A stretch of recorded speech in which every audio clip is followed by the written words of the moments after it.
O sistema respiratório é dividido em trato respiratório superior, também chamado de compartimento nasofaringolaríngeo, e trato respiratório inferior, que são os compartimentos traqueobrônquico e alveolar. As vias respiratórias superiores são formadas pelas fossas nasais, nasofaringe, orofaringe, laringofaringe e laringe. Essas vias, além de servirem como conduto respiratório, desempenham um papel de condicionador do ar inspirado, fazendo com que ele chegue aos locais de trocas gasosas em uma temperatura de aproximadamente 37 graus Celsius. Cabe-lhes também umidificar e filtrar o ar na sua passagem. O tórax consiste em um arcabouço osteomuscular externo que aloja o coração, os pulmões, as pleuras e as estruturas do mediastino. O arcabouço esquelético do tórax contém 12 vértebras torácicas, 12 discos intervertebrais, 12 costelas, cartilagens costais e externo. Além de proteger as estruturas da cavidade torácica, ele proporciona proteção para algumas vísceras abdominais, pois a maior parte do fígado se encontra sob a cúpula diafragmática direita, enquanto parte do estômago e todo o baço se encontram sob a cúpula diafragmática esquerda. As faces posteriores dos polos superiores dos rins repousam no diafragma. Os primeiros 7 pares de costelas são chamados de costelas verdadeiras e estão conectados com o externo por barras de cartilagem hialina, as cartilagens costais. Os 5 pares remanescentes são chamados costelas falsas, sendo que a 8ª, a 9ª e a 10ª são conectadas por meio de sua cartilagem costal com a cartilagem costal imediatamente acima, e a 11ª e a 12ª são livres, por isso chamadas de flutuantes. As cartilagens costais no adulto jovem são elásticas, capazes de resistir a considerável torção, conferindo elasticidade à parede torácica. Com o envelhecimento, podem se tornar calcificadas ou ossificadas, perdendo a elasticidade, sendo facilmente identificados em uma radiografia de tórax. O externo consta de 3 partes em sentido crânio-caudal: manúbrio, corpo e processo tifoide. O manúbrio é a mais larga e espessa das 3 partes. Apresenta uma incisura na sua borda superior, denominada jugular, que é facilmente palpada e corresponde à borda inferior do corpo da 2ª vértebra torácica ou à borda superior da 3ª vértebra torácica. A borda inferior do manúbrio se articula com o corpo do externo, formando um pequeno ângulo, chamado ângulo external ou ângulo de Loewis.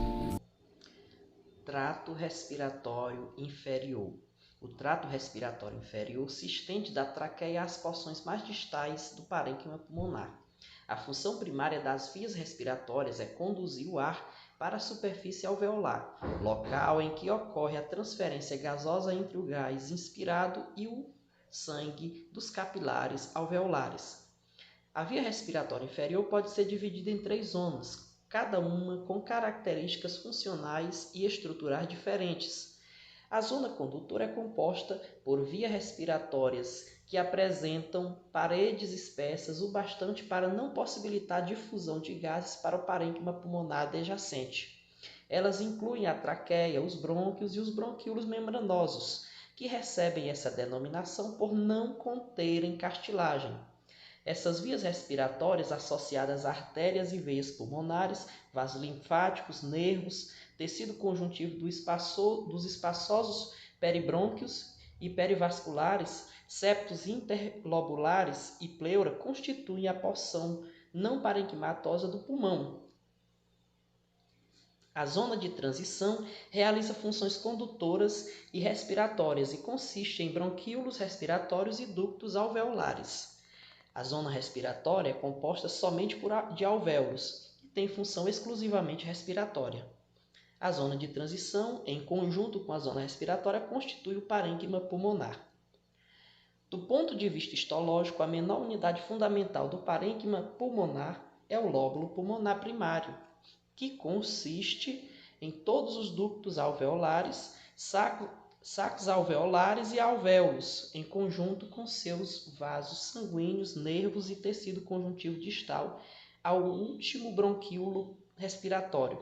Em contrapartida, como essa unidade é muito pequena, para ser identificada do ponto de vista radiológico, utiliza-se o lóbulo pulmonar secundário, que é a menor porção do pulmão envolvido por septo de tecido conjuntivo, visto na tomografia de tórax de alta resolução, para avaliar padrões de distribuição no centro do lóbulo, na periferia ou distribuição aleatória, como auxílio no diagnóstico diferencial das doenças pulmonares. A traqueia, ao penetrar o tórax, considerando-se o paciente em pé, Direciona-se de cima para baixo, um pouco para trás e ligeiramente para a direita, na altura da quarta vértebra dorsal, nível que corresponde ao ângulo de Loewis.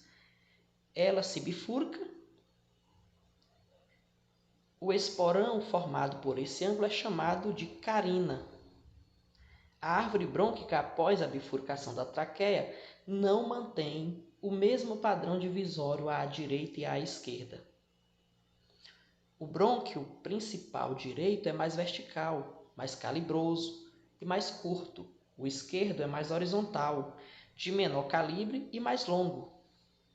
Do brônquio principal direito, a 2 cm da traqueia, emerge o brônquio do lobo superior, que se dirige para cima e para trás, trifurcando-se para originar um ramo para a frente, anterior, um para cima, apical, e um para trás, posterior. Após a saída do brônquio do lobo superior, a porção que se segue chama brônquio intermediário. Dirige-se para baixo, ligeiramente para fora, logo se trifurcando. Para a frente e para dentro, dá origem ao brônquio do lobo médio. Para baixo, ao brônquio que forma a pirâmide basal. E para trás, ao ramo apical do lobo inferior. O brônquio do lobo médio, por sua vez, bifurca-se, indo um ramo para a frente e um para o lado. Continuando seu trajeto para baixo e para trás, o brônquio da pirâmide basal vai dar em um ramo para frente, um para o lado, um para trás e um para dentro. À esquerda, o brônquio dirige-se para fora, para baixo e um pouco para trás. Após um trajeto de 5 cm, bifurca-se, originando o brônquio do lobo superior e o brônquio do lobo inferior. O primeiro, por sua vez, divide-se em um ramo ascendente e um descendente. O ascendente dirige-se para cima e para fora. Nova bifurcação ocorre. Um ramo vai para frente e outro para cima, e outro para trás, e outro para cima e para trás. O ramo descendente, que resultou como ascendente da segunda bifurcação, dirige-se para baixo, para frente e um pouco para o lado, constituindo o brônquio da língula, que se divide em 2 ramos, um superior e outro inferior. O brônquio do lobo inferior, continuação do brônquio principal, neste lado, perfeitamente individualizado, dirige-se para baixo e para trás, originando, logo em seguida, um ramo que se dirige para trás, ou apical do lobo inferior, um para frente, um para o lado e um para trás e para baixo. Pleura. A pleura é uma membrana serosa, única e contínua, constituída de 2 folhetos. O folheto parietal reveste a face interna da parede torácica, aderindo aos arcos costais graças a um tecido musculoso ligamentoso, chegando ao hilo, reflete sobre si mesma, pleura mediastínica, fixando-se ao pulmão quando recebe então o nome de pleura ou folheto visceral.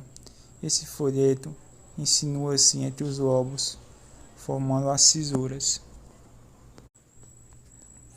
Na reflexão mediastínica, resulta um espaço livre triangular de base superior, ligamento triangular do pulmão, que possibilita a entrada dos vários elementos que vão formar os cílios pulmonares.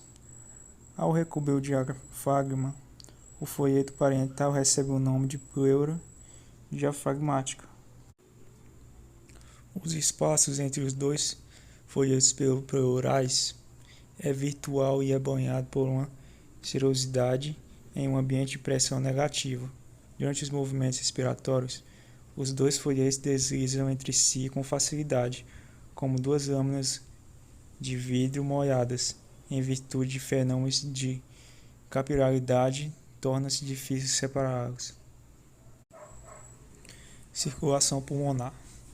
A circulação pulmonar compõe-se de dois sistemas, a grande e a pequena circulação, isto é, a circulação geral e a própria da artéria pulmonar e das artérias brônquicas. A artéria pulmonar conduz sangue venoso do ventrículo direito aos capilares alveolares. Em seu início, ela se bifurca, originando um ramo para o pulmão esquerdo e outro para o pulmão direito. O ramo esquerdo cavalga o brônquio do lobo superior, fornecendo diretamente os ramos que se dirigem para os segmentos do lobo superior. O ramo direito logo se subdivide, acompanhando o trajeto dos brônquios segmentais do lobo superior. Os ramos mais periféricos da artéria pulmonar ramificam-se cada vez mais até atingirem os septos alveolares, no quais os capilares arteriais anastomosam-se com os venosos. Estes, por sua vez, dirigem-se para a periferia dos lóbulos até as vênulas pulmonares. As vênulas localizadas entre os lóbulos reúnem-se, dando origem às veias pulmonares principais, que, juntas, formam as 4 veias pulmonares, 2 direitas e 2 esquerdas, ao quais desembocam no átrio esquerdo. As artérias brônquicas são ramos direitos da aorta torácica e responsáveis pela nutrição dos pulmões, especialmente suas porções mais centrais. A pressão no território da artéria pulmonar é bem menor que a pressão na circulação arterial sistêmica. A pressão sistólica no ventrículo direito é de aproximadamente 25 mm de mercúrio, a diastólica de 8 mm de mercúrio e a média de 15 mm de mercúrio. A estimativa da pressão sistólica da artéria pulmonar pode ser feita por ecocardiografia, mas a confirmação de hipertensão pulmonar requer medidas invasivas. A pressão média da artéria pulmonar diminui à medida que o vaso se ramifica no parênquima pulmonar até atingir os capilares, que tem pressão média de 7 mm de mercúrio. Essa pressão capilar pode ser maior ou menor que a pressão alveolar, dependendo de diversos fatores: fase do ciclo cardíaco, sístole ou diástole, estados patológicos, hipovolemia, posição do corpo, deitado ou em pé, de modo que podem ocorrer 3 situações de fluxo sanguíneo pulmonar. Zona 1. Ausência de fluxo. Pressão alveolar sempre maior que capilar. Zona 2. Fluxo intermitente. Só há fluxo na sístole. Pressão capilar maior que a alveolar na sístole, mas menor na diástole. Zona 3. Fluxo contínuo. Pressão capilar sempre maior que a alveolar. Em indivíduos saudáveis, ocorre somente fluxo de zonas de 2 e 3 na posição ortostática. O primeiro nas porções superiores do pulmão e o segundo nas bases. O fluxo de sangue, inclusive na diástole, é explicado pela pressão endostática. O peso da coluna de sangue mantém a pressão capilar maior que a alveolar. Como na zona 3, o fluxo de sangue é contínuo, mas a ventilação nas bases não ocorre todo o tempo, essa área fica perfundida, mas não ventilada, portanto, uma área de shunt. Circulação sem ventilação, fisiológico. Shunt e espaço morto. Na hipovolemia, como a pressão arterial fica baixa, aparecem áreas no pulmão em que a pressão capilar nunca é maior que a alveolar. Desse modo, temos uma área ventilada, mas não perfundida, espaço morto. Tanto o shunt quanto o espaço morto ocorrem em condições normais. Shunt e espaço mortos fisiológicos. Em situações patológicas, shunt e espaço morto da doença pulmonar obstrutiva crônica, pacientes com predominância de efizema apresentam alta relação ventilação-perfusão e, portanto, aumento do espaço morto, já que possuem pulmões provavelmente perfundidos. Já pacientes portadores de Doença pulmonar obstrutiva crônica, com predominância de bronquite crônica, devido às áreas de hipoventilação, por edema brônquico, secreção e broncoespasmo, apresentam baixa relação ventilação-perfusão, com consequentes grandes áreas de shunt. A circulação pulmonar possui comportamento oposto ao de outras áreas do corpo. Quando a concentração local intra-alveolar de oxigênio diminui, os vasos sanguíneos que suprem a área sofrem constrição. Isso tem uma importante função: distribuir o fluxo sanguíneo onde ele será melhor utilizado.